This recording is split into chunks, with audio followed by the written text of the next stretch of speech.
नमस्कार। पिछली बार जब हमने जन्म कुंडली की क्लास डिस्कस की थी, उस बार हमने जन्म कुंडली के बारे में चर्चा की थी कि जन्म कुंडली है क्या। तो जन्म कुंडली रियल में अगर पुरानी भाषा में या वैदिक भाषा में बात करें तो वो जन्म कुंडली में, और अब हम मॉडर्न भाषा में बात करें तो पृथ्वी से आकाश को देखना, चारों तरफ देखते हैं जो, उसको देखने का जो नक्शा है, और जो व्यक्ति जिस समय पैदा हुआ है, पैदा होने के समय जो आकाश में नक्षत्र, राशि और ग्रहों की स्थिति थी, उस नक्शे को कहते हैं कुंडली। अब उनका उसके पूरे जीवन पर क्या क्या प्रभाव पड़ेगा, बस इसी से हम कुंडली की वाचना करते हैं और कुंडली का इंटरप्रिटेशन करते हैं।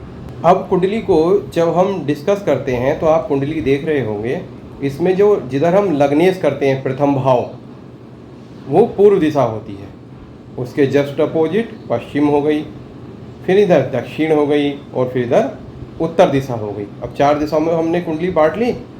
अब ध्यान दो, जब हम कुंडली में देख रहे हैं जन्म के समय पूर्व में जो राशि होगी वो हम प्रथम भाव में रखेंगे। जो पूर्व का भाव होगा उसे कहेंगे पहला भाव, उसमें पहली राशि होगी, जो भी उस समय जो भी राशि होगी, और उसके बाद दूसरी, फिर तीसरी, फिर चौथी, फिर पाँचवीं, फिर छठी, फिर सातवीं, फिर आठवीं, फिर 11वीं, 9वीं, 10वीं, 11वीं और 12वीं, इस तरह से राशि होंगी।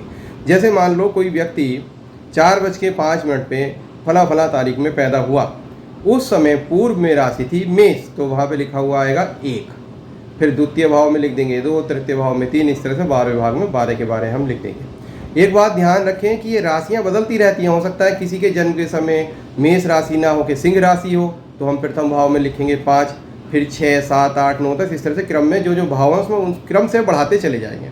ऐसे ही मान लो फॉर द एग्जाम्पल, प्रथम भाव में जब किसी व्यक्ति का जब जन्म हुआ तो उस समय पूरब की राशि में राशि थी कुंभ राशि हो गई, और जो कुंभ राशि हो गई तो वो हो गई 11, तो 11 राशि के बाद कुंभ के बाद फिर हम 12, फिर मीन राशि रखेंगे द्वितीय प्रथम भाग में, तो कुंभ राशि हो गई 11, फिर द्वितीय भाग में रखेंगे मीन 12, फिर तृतीय भाग में रखेंगे 1 मेष। इस तरह से राशियों को हम परिवर्तित करते रहते हैं, लेकिन भाव वो सेम रहते हैं। तो इसमें आप देख रहे हैं भाव का चित्र, 1, 2, 3, 4, 5, ये भाव का चित्र हो गया। अब ये राशियों को देख लीजिए, राशियाँ सदैव बदलती रहेंगी अलग अलग, ठीक है। अब हर राशि का अपना एक स्वामी होता है, उस राशि का हर एक का एक स्वामी होता है। किस राशि का कौन सा स्वामी है ये अब हम आपको बताते हैं। देखिए, इस बात को तो आपको पक्का पता चल गया कि जन्म कुंडली में हम राशियों के नाम नहीं लिखते। जन्म कुंडलियों में हम राशियों के केवल नंबर लिखते हैं। एक राशि का मतलब हुआ मेष, एक नंबर का मतलब होता है, कहीं 1 नंबर लिखा हुआ है जन्म कुंडली में, उसका मतलब होता है, इसका यह मतलब है कि ये है मेष राशि। 2 नंबर का हो गया वृषभ, 3 नंबर का हो गया मिथुन, 4 नंबर का हो गया आपका कर्क, 5 नंबर का आपका हो गया सिंह, 6 नंबर की राशि हो गई आपकी कन्या, 7 नंबर की राशि हो गई तुला, 8 नंबर की राशि हो गई वृश्चिक, 9 नंबर की राशि हो गई आपकी धनु, और 10 नंबर की राशि हो गई मकर, 11 नंबर की राशि हो गई कुंभ, और 12 नंबर की राशि हो गई मीन। इस तरह से ये राशियाँ क्रम से घूमती रहती हैं, भाव वही रहेंगे, पूर्व दिशा वही रहेगी, और राशियाँ घूमती रहेंगी जन्म के समय। अब वो राशियाँ हम उनको उस तरह से उसमें फिट कर देंगे, सदैव राशियाँ घूमेंगी। अब उस राशि में उस समय उस पर किस ग्रह का प्रभाव था वो हम उसमें फिट करते चलेंगे। देखो, जब ये घर बन गए तो मान लो पहला घर है, पहले घर में जब किसी का जन्म हुआ तो मेष राशि थी तो 1 लिख दिया। अब मेष राशि थी तो उस राशि का कोई स्वामी भी तो होना चाहिए, तो मेष राशि का स्वामी होता है मंगल। मेष राशि का कौन स्वामी होता है, याद रखना, मंगल। 18 नंबर याद करो, 1 नंबर मंगल का, और 8 नंबर वृश्चिक राशि उसका भी होता है मंगल, यानी कि 1 मेष और 8 वृश्चिक, इसका होता है मंगल। फिर याद करो 27, 2 नंबर हो गई आपकी वृषभ राशि, और 7 नंबर हो गई तुला राशि। अब इन दोनों का कौन होगा, इन दोनों का जो मालिक है, ग्रह मालिक है इन दोनों का शुक्र हुआ। अब याद करो 36 नंबर, 3 मिथुन, 6 कन्या, इन दोनों का मालिक कौन हुआ? बुध हो गया। देखो 4 कर्क, उसका मालिक सदैव चंद्र होता है, और 5 नंबर की जो राशि है सिंह राशि, उसका मालिक सदैव सूर्य होता है, ये याद रखो। फिर 912 याद करो, यानी कि 912 याद करो। 9 नंबर की जब आप जाओगे तो कौन सी हो गई? 9 नंबर हो गई धनु, और 12 नंबर हो गई मीन। 912, तो 9 धनु और 12वीं मीन, इनके होते हैं गुरु। अब याद कर लो 10 और 11, 10 राशि हो गई आपकी मकर, और 11 राशि हो गई कुंभ। मकर और कुंभ का कौन मालिक हुआ? शनिदेव मालिक हो गए। इस तरह से सारे ग्रहों के मालिक होते हैं। अब हमें ये देखना पड़ेगा किस ग्रह का क्या मतलब होता है। मान लो सूर्य है, तो सूर्य को हम पिता के समान मानते हैं। पिता के जितने गुण होते हैं, और चेहरे शरीर में जाएंगे तो चेहरा, और वैसे अगर गुण देखेंगे तो पिता के देखेंगे, पिता तुल्य सूर्य। जितने भी गुण पिता में मानते हैं आप, वो सब सूर्य। शनि एक समझो एक वृद्ध, एक सबसे बुजुर्ग, कड़क, एकदम, जो गद्दी पे बैठने के बाद पुत्र को भी ना देखे, पुत्री को भी ना देखे, न्याय का प्रधान देवता और बुजुर्ग, अच्छाइयों को चाहने वाला, कठोर परिश्रम को मानने वाला शनि एक ऐसा, आप मान लो कि शनि देव जो हैं वो एक इस तरह के मंत्री हैं। अब मंगल देव को मान लो। मंगल देव कौन है? मंगल ग्रह को समझो एक सेनापति, संचालक, मैनेजमेंट करने वाला, स्ट्रॉन्ग सेनापति, बल का प्रयोग करने वाला, उग्र होने वाला, जीत के लिए सब कुछ हासिल करने वाला, ऐसे मंगल होते हैं। चंद्रमा को एक स्त्री के रूप में समझो, जैसे माता होती है। चंद्रमा हो गए, सूर्य भी हो गए, चंद्रमा भी हो गए, मंगल भी हो गए, और आपके इस समय शनि भी हो गए। अब कौन बचे? बुध को एक पुत्र के रूप में, राजकुमार के रूप में, पुत्र। राजकुमार में सीखने की क्षमता होती है, बुद्धि क्षमता होती है, बुद्धिमान होते हैं, शासन लेने की क्षमता होती है, कुछ बचकानी हरकत करने का होता है, चंचल होते हैं, ऊर्जावान होते हैं। ये बुध का गुण हो गया। इस तरह से हम ग्रहों की प्रवृत्ति सीखते हैं। अब आ जाओ राहु और केतु। चंद्रमा की एक साइड की छाया को राहु और एक साइड की छाया को हम केतु कहते हैं, छाया को। तो राहु जब भी कभी इफेक्ट करता है तो ये सोचो कि आपके ब्रेन पर इफेक्ट करेगा, यानी कि आपसे उल्टा सीधा बुलवाएगा।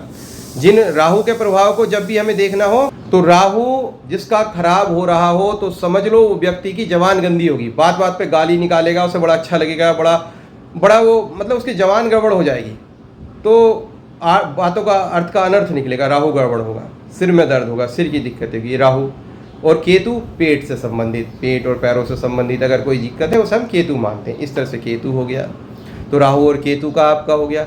इस तरह से हम ग्रहों के अलग अलग स्वभाव के आधार पर, ग्रहों की स्थिति के आधार पर, फिर भाव में जैसे प्रथम भाव है, प्रथम भाव व्यक्ति का चेहरा दर्शाता है, अगर हम पहले शरीर के रूप में अगर देखें तो, ठीक है। इस तरह से सारे भावों को हम अलग अलग स्टडी करेंगे। तो अगली वीडियो में हम आपके साथ बात करेंगे भावों का, कि किस भाव का क्या अर्थ होता है, प्रथम भाव का क्या अर्थ होता है, द्वितीय भाव का क्या अर्थ है, तृतीय भाव का क्या होता है, चतुर्थ का क्या होता है, पंचम का क्या होता है ना, छठे भाव का क्या होता है, ऐसे सातवें का क्या होता है। देखो सातवें भाव को तो सभी जानते हैं, विवाह का कारक होता है, ठीक है। तो इस तरह से हम आपको बताएंगे। लग्नेश जो होता है, जो प्रथम भाव होता है, सदैव पूरी कुंडली को तरह से क्या चीज़ एक दूसरे पर प्रभाव डालती है। अच्छा ध्यान रखें, जब भी आप प्रथम भाग में कोई राशि लिख रहे हैं तो एंटी क्लॉकवाइज राशि भरी जाएंगी। जैसे प्रथम भाव में अगर 8 राशि आई है, तो फिर द्वितीय भाग में 9 राशि आएगी, तृतीय भाग में 10 राशि आएगी। इस तरह से एंटी क्लॉकवाइज राशि भरी जाती है, इस बात का भी ध्यान रखना। मैं एक बार स्वामी और राशि आपको रिपीट करा रहा हूँ, क्योंकि ये लर्निंग वीडियो है। मेष राशि का स्वामी मंगल, उसके बाद आई वृषभ राशि, वृषभ राशि के स्वामी हैं शुक्र। मिथुन राशि के स्वामी हैं बुध। कर्क राशि का स्वामी है चंद्रमा। और सिंह राशि के स्वामी है सूर्य। इनके केवल एक ही राशि और उनके एक ही स्वामी, बाकी राशियों के क्या है, 2 स्वामी हैं। अब कन्या राशि का स्वामी है बुध, कन्या का बुध हो गया। तुला का स्वामी कौन है, शुक्र। देखो फिर आ गया। अब आती है वृश्चिक का स्वामी कौन हो गया, मंगल। धनु राशि 9 नंबर, इसके स्वामी हो गए बृहस्पति। अब भाई मकर और कुंभ, मकर के भी स्वामी शनि है और कुंभ के स्वामी भी शनि हैं। और मीन के स्वामी हो गए गुरु। अब मैंने क्रम से सारी राशियों के स्वामी बता दिए और किस तरह से याद करना है वो भी बता दिया। अब मैं तुम्हें एक कहानी सुनाऊं, इससे तुम्हें सारे ग्रह याद हो जाएंगे। एक सोचो, एक राज्य है, उस राज्य में एक राजकुमार है।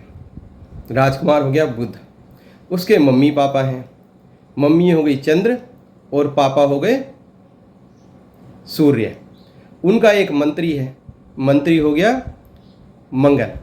उनके हैं एक बुजुर्ग कड़क गुरु हैं, मतलब ऐसे जो न्याय के न्यायवादी, मतलब राजा के समकक्ष होते हैं ना, सुप्रीम कोर्ट के न्यायाधीश, वो हैं, वो हो गए शनि। अब उनके यहाँ एक आदमी है जो गुरु है, दैत्य गुरु शुक्राचार्य, जो हर तरह से सुख प्राप्त कराने के लिए जो भी कुछ करना हो, उल्टा सीधा सही गलत सब करवाए।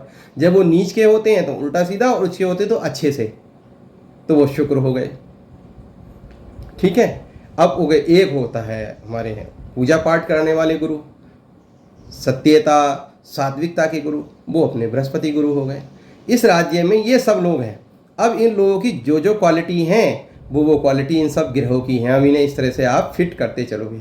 अब इसमें शत्रु होते हैं कुछ, और कुछ ग्रह जो होते हैं मित्र ग्रह होते हैं। अब आप लगा लो कि कभी भी सूर्य और चंद्रमा एक साथ रहेंगे, लेकिन उनके कुछ गुण भिन्न हैं, कुछ बातें हैं। मान लो अगर हम बुध की बात करें थे, बुध के लिए सूर्य भी प्रिय है और चंद्र भी प्रिय है।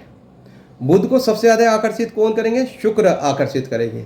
थोड़े शनि से बुध को डर रहेगा, क्योंकि वो तो न्याय प्रिय हैं और बुध तो राजकुमार है, कभी ये जाए वो जाए।